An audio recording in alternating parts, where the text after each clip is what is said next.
지난 수요 예배 시간 때 제가 지금 학생부랑 함께 나누고 있는 책을 소개해 드렸었습니다.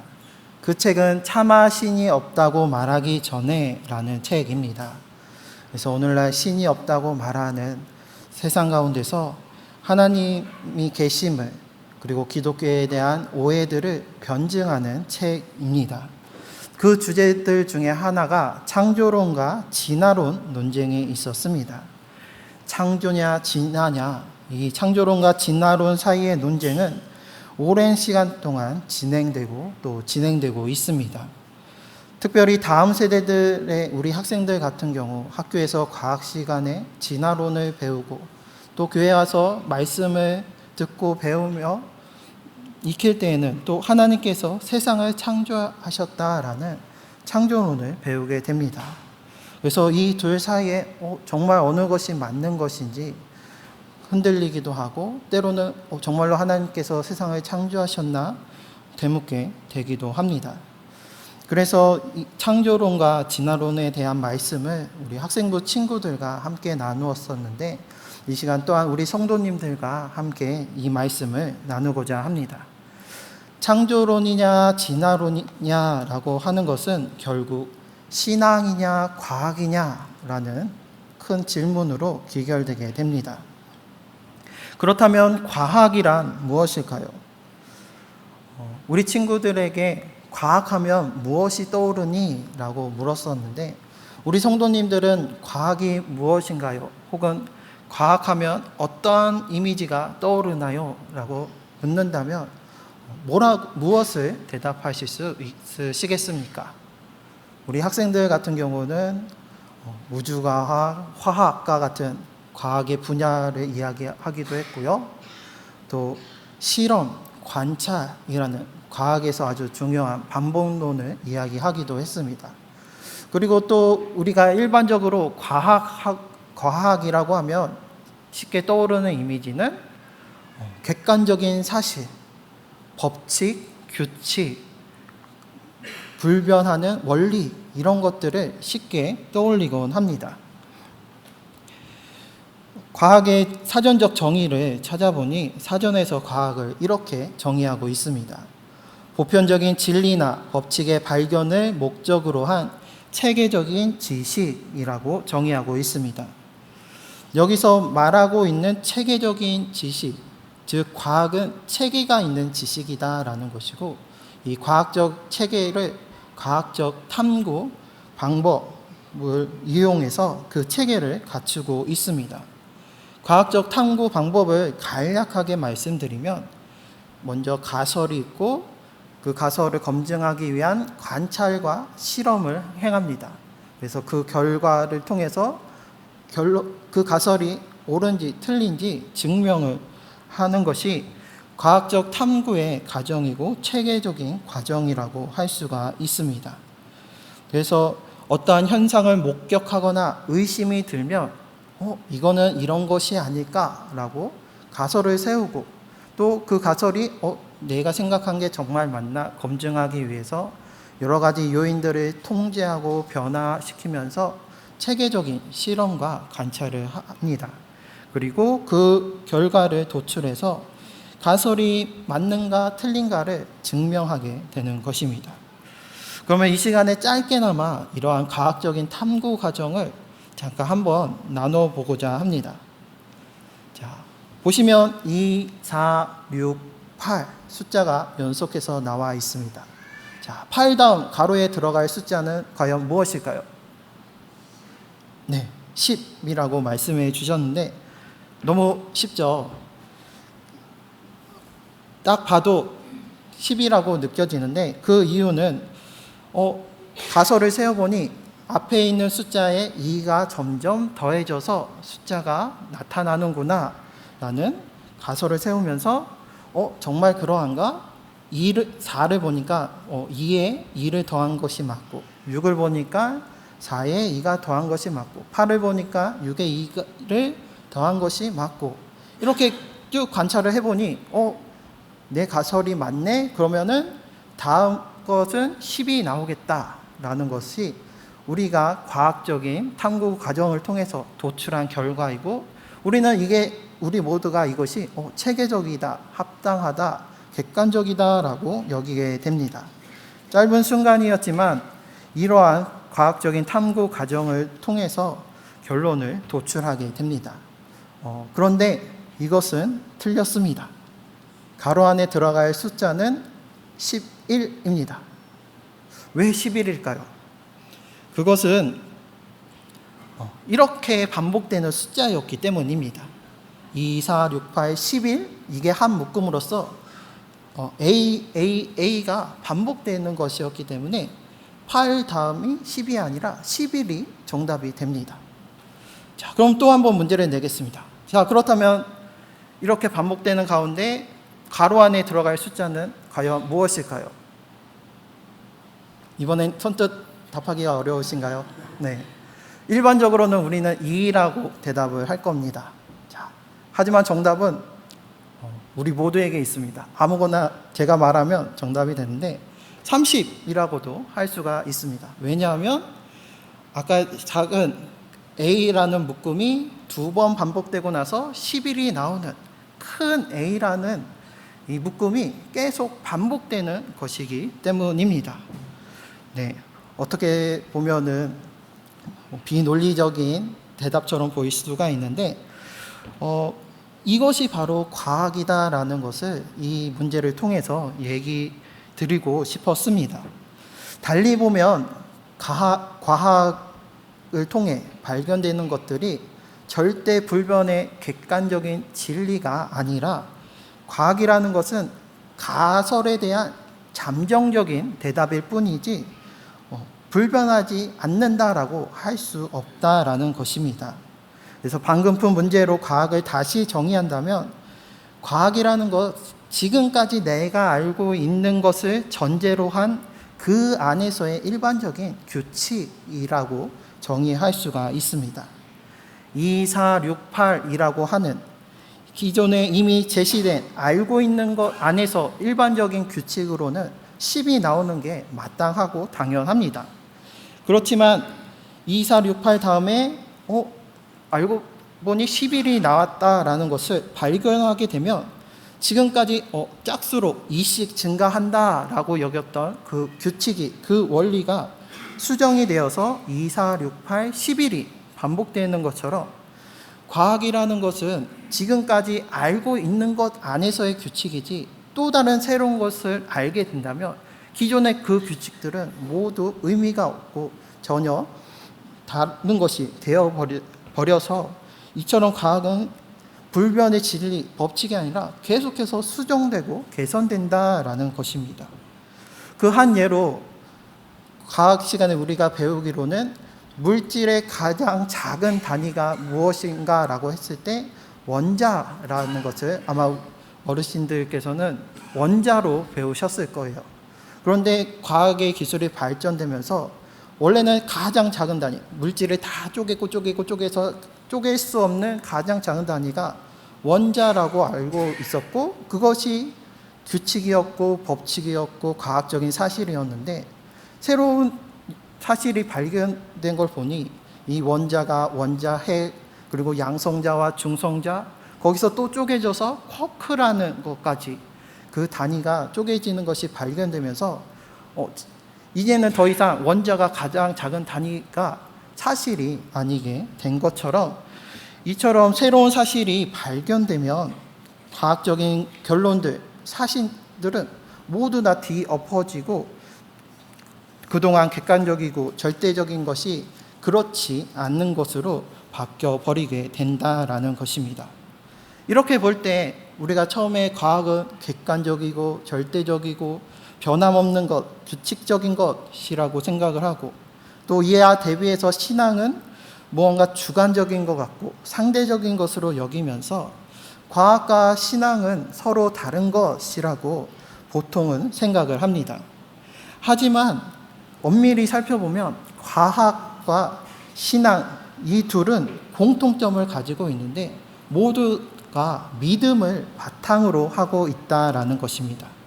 아까 과학적 탐구 방법의 처음 시작이 가설로부터 시작한다라고 했는데 아마 이럴 거야, 이렇게 되겠지라는 그 믿음에서 이 과학적인 탐구가 시작된다라는 것이죠.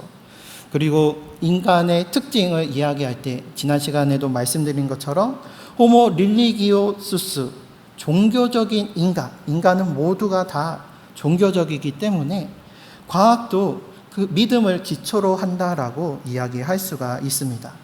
다만 차이는 무엇을 믿느냐의 문제에 달려 있습니다. 과학의 믿음은 인간에 대한 믿음입니다. 인간이 자연과 세상, 온 우주의 규칙과 원리 모든 것을 다 알 수 있다라는 인간 이성에 대한 믿음을 바탕으로 하고 있습니다. 그래서 이 믿음을 가지고 가설을 세우고 또 보이는 증거들을 수집해서 관찰하고 실험해서 그것이 어떻게 그렇게 되는지 과학적인 설명을 합니다. 신앙 또한 믿음을 기초로 합니다. 하지만 이것은 인간에 대한 믿음이 아니라 하나님에 대한, 하나님을 향한 믿음을 기초로 합니다. 그리고 이 믿음의 증거는 보이는 증거뿐 아니라 보이지 않는 증거를 증거로 택합니다.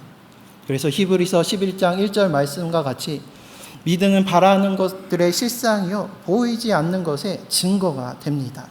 그래서 보이지 않는 그 하나님의 은혜와 그 사랑을 경험한 그 증거를 통해 신앙은 신앙적인 고백을 하는 것입니다. 설명을 하는 것이 아니라 고백하는 것. 이것이 과학과 신앙의 비슷하면서도 다른 차이점이 되는 것입니다. 그래서 과학자들은 과학적인 설명을 하는 자들이라면 신앙인은 신앙적인 고백을 하는 자들입니다. 믿음이라는 것은 같지만 실상은 전혀 다른 모습입니다. 이것은 진화론과 또 창조론에도 마찬가지입니다.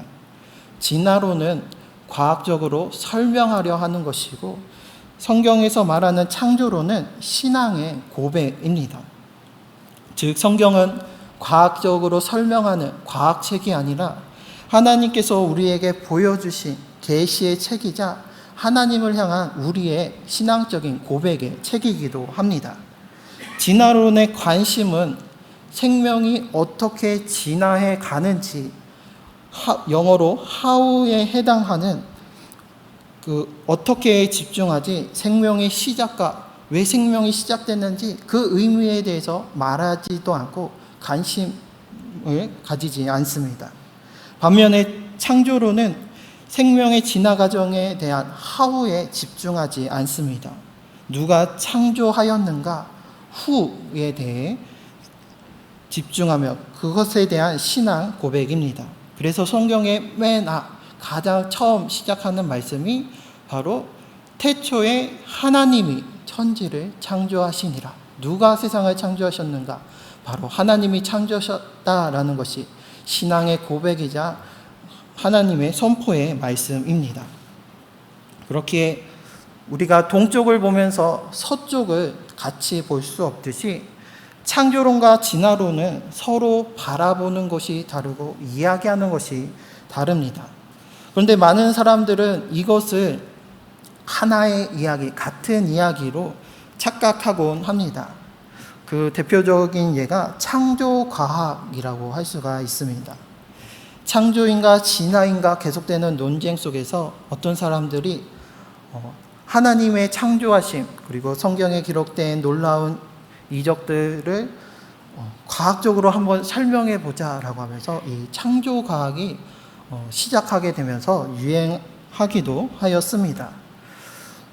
그래서 그들은 자연과학의 법칙과 이론들을 성경에 적용해서 하나님의 역사하심을, 하나님의 섭리를 과학적으로 이렇게 설명할 수 있다, 증거할 수 있다라고 이야기를 합니다. 물론 우리는 하나님께서 주신 그 이성을 가지고 하나님의 뜻을 온전히 분별하고 깨닫고 또 설명할 수 있어야 합니다. 그렇기 위해서 이 과학이라는 도구는 우리에게 좋은 도구가 됩니다. 과학을 통해서 하나님께서 이렇게 놀라운 섭리로 우리를 다스리고 계시구나. 과학을 통해서 하나님의 위대하심과 하나님의 다스리시는 그 놀랍고 크신 능력을 우리는 더욱더 깨달으며 고백할 수 있게 됩니다. 문제는 이 과학이라는 것이 도구가 되고 하나님을 알기 위한 수단이어야지 그것이 목적이 되어서는 안 된다라는 것입니다.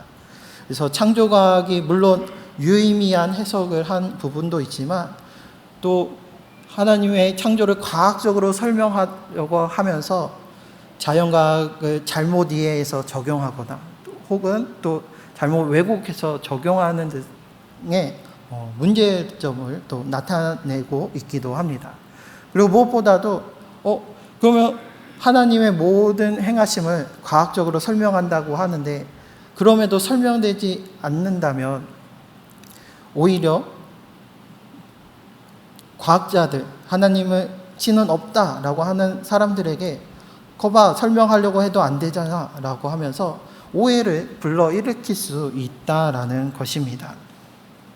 그래서 창조냐 진화냐 이것이 과학적으로 옳고 사실이냐 아니냐 갑론을박을 하는 것이 중요한 것이 아니라 정말로 나는 하나님께서 세상을 창조하셨다, 우리를 창조하셨다라는 그 믿음 위에 서 있는가, 내가 세상에서 말하는 세상적인 인간을 향한 믿음과 보이는 증거와 과학적인 설명의 근거에서 살고 있는가, 아니면 하나님에 대한 믿음 안에서 보이지 않는 증거 가운데 신앙적인 고백을 하며 믿음으로 하나님을 섬기고 있는가, 우리 자신을 먼저 되돌아보는 것이 필요합니다.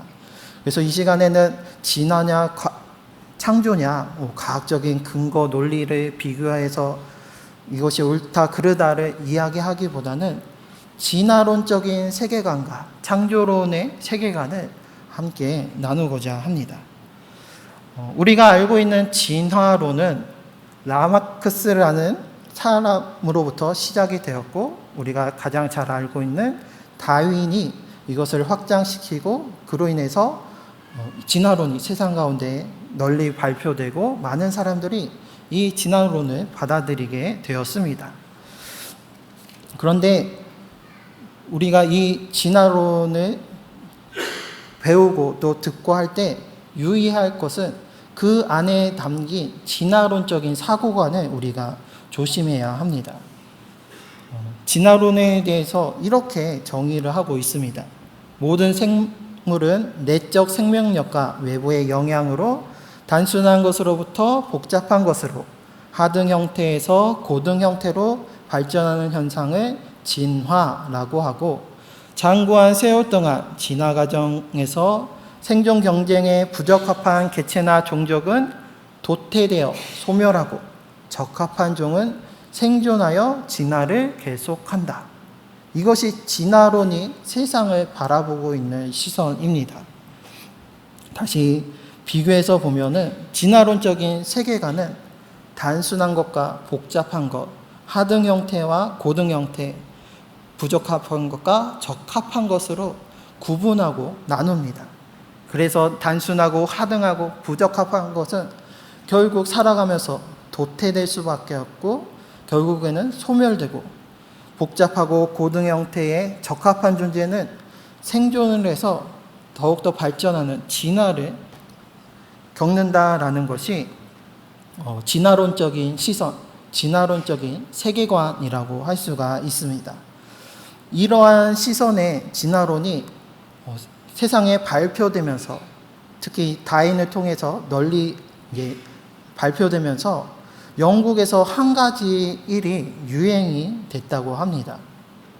그것은 바로 개 품종을 개량하는 일이었습니다.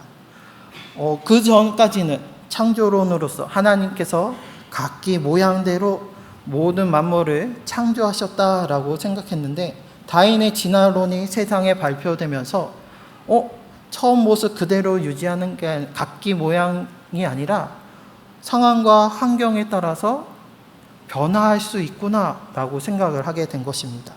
그래서 그러면 이 개도 내가 인위적인 환경을 제공하고 조작을 통해서 개량할 수 있겠구나라고 하면서 개 품종을 개량하는 일들이 어떤 과학적인 연구를 위한 것이 아니라 취미처럼 영국 전역에서 일어나게 되었습니다.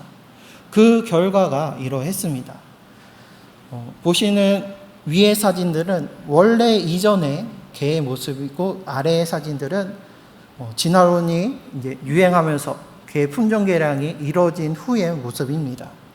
그래서 닥스훈트의 모습을 보면은 긴 허리와 짧은 다리가 앙증맞아서 우리가 보면서 그 종종 걸음을 보면서 귀엽다라고 하면서 애완동물로 많이 기르는 품종 중에 하나입니다. 하지만 원래는 이만큼 다리가 짧지 않았고 원래 허리가 긴 편이긴 했지만 더욱더 길어졌습니다. 이것은 사람의 눈으로 볼 때는 귀여워 보이지만 개의 입장에서 생각을 해보면 억지로 늘어난 그 허리 때문에 허리가 그 온 몸과 중력을 버티기에 힘들어서 고질적인 관절병을 겪게 된다고 합니다. 그리고 바셋 하운드 같은 경우도 큰 귀가 매력적인데 원래는 그렇게 크지 않았지만 사람들이 큰 귀의 모습으로 품종을 계속 개량했던 것입니다. 이것도 사람의 눈에 보기에는 좋아 보이지만 귀가 통풍이 잘 안 돼서 고질적인 기병을 앓기도 한다고 합니다. 이처럼 진화론적인 사고가 이 개에 투영되면서 생명을 사람이 우리가 인위적으로 개량할 수 있구나, 바꿀 수 있구나 라고 하면서 이러한 일들이 당시의 유럽 사회에서 성행했던 것이었습니다. 그런데 문제는 이러한 인간의 교만함이 동물에게만 국한된 게 아니라 사람에게까지 확장되었다라는 것입니다. 그것은 바로 우생학이라는 학문을 나타나게 하였습니다. 프랜시스 골턴에 의해서 시작이 되었는데 이 골턴은 다인의 사촌 동생이었습니다. 그래서 사촌형인 다인이 진화론을 주장하는 것을 듣고서 정말로 그렇겠네? 그리고 당시에 배웠던 유전학적인 지식을 통해서 종의 형질을 인위적으로 선별해서 동물들이 진화하듯이 사람도 우수한 인류로 진화할 수 있겠구나라고 하면서 우수한 인류를 만들어 보자라고 하면서 시작된 것이 바로 우생학이었습니다. 그래서 동물을 개량하듯이 인간도 우리가 원하는 모습과 형질로 우리가 개량할 수 있다. 보다 우수한 인류를 만들 수 있다라고 여겼던 것이었습니다. 그래서 이것을 통해서 우월한 유전자들을 우리가 계속 남겨서 우수한 인류를 만들어야 이 인류 사회가 도태되고 소멸하지 않고 진화의 방향으로 갈 수 있다라고 주장하면서 우리가 우수한 인류를 만들어야 한다라는 것이 우생학의 논리였습니다. 그렇기 때문에 이러한 우생학의 논리에 있어서 우수한 인류는 보존하고 생존해서 진화해야 되지만 그렇지 못한 인류는 도태되고 소멸되는 존재에 불과합니다. 이것이 잘 드러났던 역사적인 사건이 바로 독일 나치입니다. 보시는 사진은 독일 나치의 우생학 정책으로 먼저 옆에 그 코의 길이를 재는 모습을 볼 수가 있는데요. 사람의 코의 길이, 키, 몸무게, 각종 사람의 그러한 신체적인 특징, 유전자적인 능력들을 다 계량하고 검사하면서 기준을 스스로 만들어서 이거 이상이면 우월한 인종, 그렇지 못하면 열등한 인종으로 나누면서 이 열등한 인종들은 도태되고 소멸해야 되고 이 우수한 인종들을 발전시켜야 한다. 그래서 독일의 히틀러는 이것으로 독일 국민들을 선동했습니다. 그래서 우수한 아리아인의 게르만 민족의 이 우월한 유전자를 우리가 발전시켜야 세상이 진화한다라고 하면서 독일 국민들을 우월한 인종으로 보고 그렇지 못한 인종들을 차별하고 처벌하며 처형까지 하는 일들을 범하였습니다. 아래에 있는 포스터는 당시 독일 나치가 발표했던 포스터인데 왼쪽에 있는 사람은 장애인입니다. 그래서 이 장애인을 케어하기 위해서는 5.5 마르크의 비용이 드는데 같은 비용이면 4인 가족이 단란한 화목한 가정을 이룰 수 있다라는 것입니다. 그래서 저 신체적으로 열악하고 사회적으로 도움이 안 되는 장애인을 돕느니 같은 비용으로 행복하고 온전하고 건강한 가정을 돕는 게 낫지 않느냐라는 의미의 포스터인 것입니다. 이러한 독일의 우생학적인 정책은 그래서 장애인들과 또 신체적으로 결함이 있는 사람들에게 그 유전자를 남겨서는 안 된다라고 여기면서 대량의 불임 시술을 하고 또 안락사하며 또 집단 학살까지 하는 그러한 사건들을 저지르게 되었습니다. 그래서 가장 우리가 잘 알고 있는 것처럼 이러한 독일의 우생학적인 정책으로 인해서 그러한 진화론적인 시선으로 인해서 희생당한 것이 바로 유대인들이었습니다.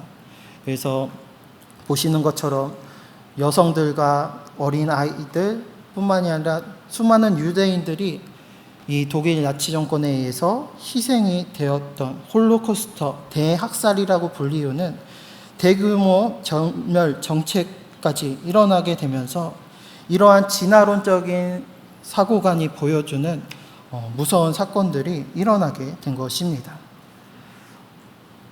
그래서 다시 진화론적인 세계관을 보면은 이러한 진화론적인 세계관, 시선이 갖고 있는 문제는 인간을 특별한 존재가 아니라 환경과 상황에 따라서 변화하는 다른 동물과 별 다를 것 없는 존재로 여긴다라는 것입니다.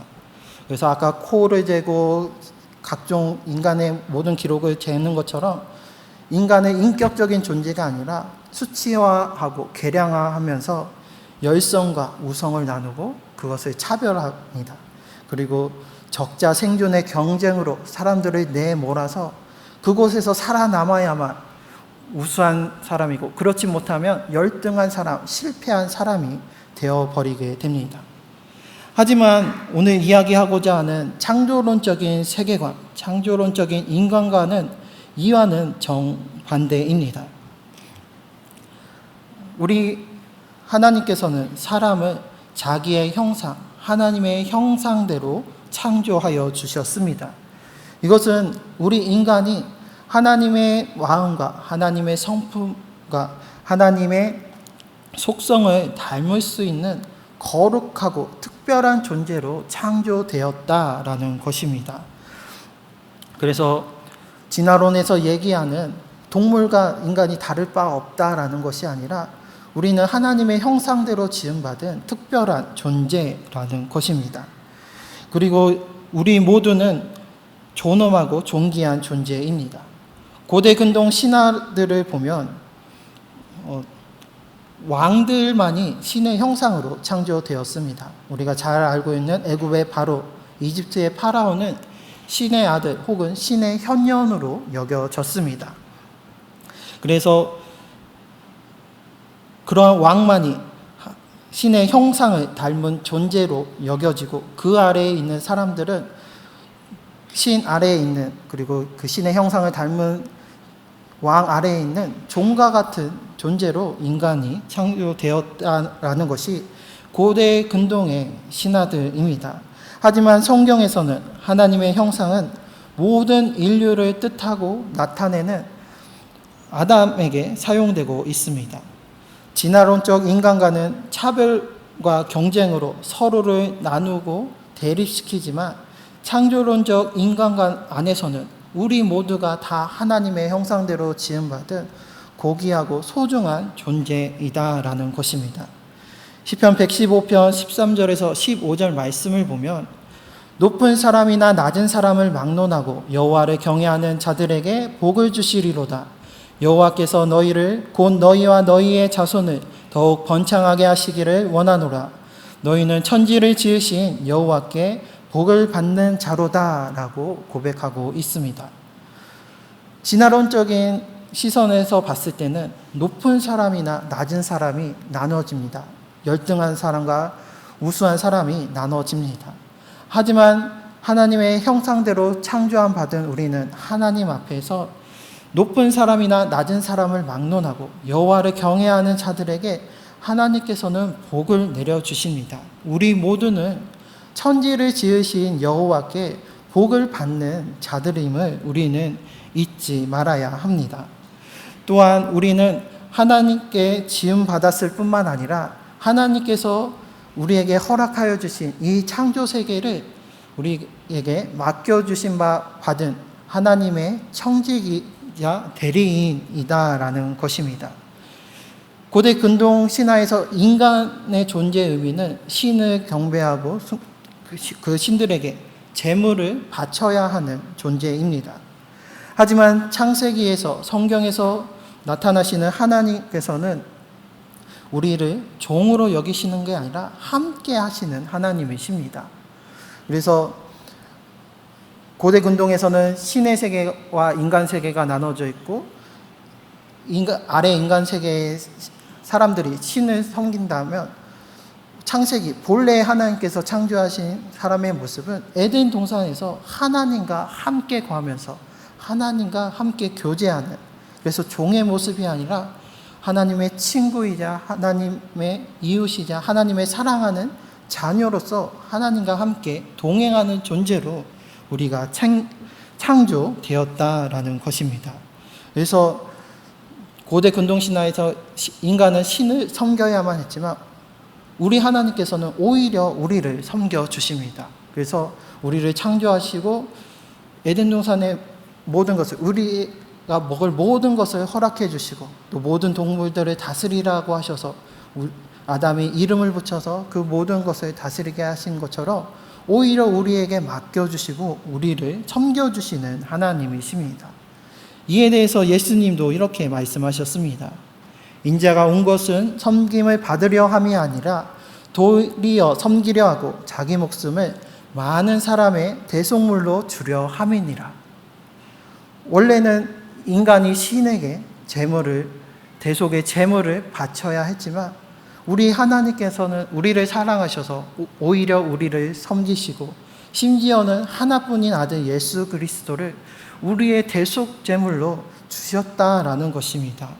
이것이 하나님의 형상대로 지음받은 우리가 받는 복이요 하나님의 구원의 은혜입니다. 개의 품종계량과 우생학 등 사람의 마음대로 세상을 다스리고자 하였을 때에 앞서 살펴본 것과 같은 비극적인 역사들이 계속해서 반복되었고 또 하나님께서 보시기에 심히 아름다웠더라 하셨던 그 자연을 내가 주인이다, 내가 마음대로 할 수 있다라고 하면서 파괴한 그 결과가 오늘날의 폭염과 폭우로 우리에게 되돌아오고 있는 것을 볼 수가 있습니다. 하지만 우리는 하나님의 형상으로 지음받은 자이자 하나님의 청지기로서 우리에게 맡겨주신, 하나님께서 우리에게 은혜로 주신 것을 소중하게, 그래서 하나님께서 보시기에 좋았더라 하셨던 그 모습으로 갖고 나가야 할 그러한 책임이 있는 존재이기도 합니다. 또한 우리는 함께 사는 공동체로서 하나님께서 창조하여 주셨습니다. 하나님께서 사람을 창조하실 때에 남자와 여자를 창조하셨습니다. 아담을 창조하시고서 아담이 혼자 있는 것이 좋지 않아서 하와를 만들어 주셔서 서로 다른 두 사람이 하나 되게 하셨듯이 하나님의 형상대로 창조받은 우리는 주님 안에서 하나를 이루어야 합니다. 하지만 오늘날 세상은 하나 되는 세상이라기보다는 분열의 시대를 살아가고 있습니다.